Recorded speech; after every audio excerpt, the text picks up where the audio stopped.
ክርስቲያኖች ከቸርች የመጥፋታቸው ትልቁ ምክንያት አብዛኛው ክርስቲያን ከቸርች የጠፋው ባይደዌ በድክመቱ ብቻ ነው፣ በሐሜት ጅራፍ።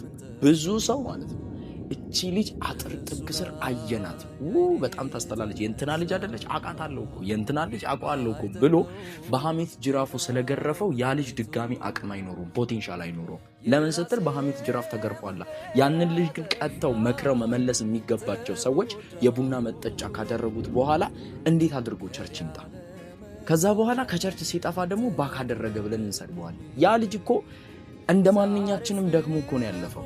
መድከሙን እኮ ቶለሬት ያደረገው እግዚአብሔር እያለ የደከመበትን ፖቴንሻል ካሳየህ በኋላ አጥር ጥግ ስር እኮ የማየት ፖቴንሻል አግኝተህ ካየኸው በኋላ ያንን ልጅ እንድትመልሰው እኮ ጥፋት እኮ አላጠፋም አይደል? እንድትመልሰው ታመጣውና የኔ አባት ብለህ የክርስቶስን ፍቅር ስትነግረው ይመለሳል። በቃ ፔሬድ። ይሄንን አለማወቃችን ብዙ ጊዜ የብዙ ክርስቲያኖች መጥፋት ምክንያት እንሆናለን።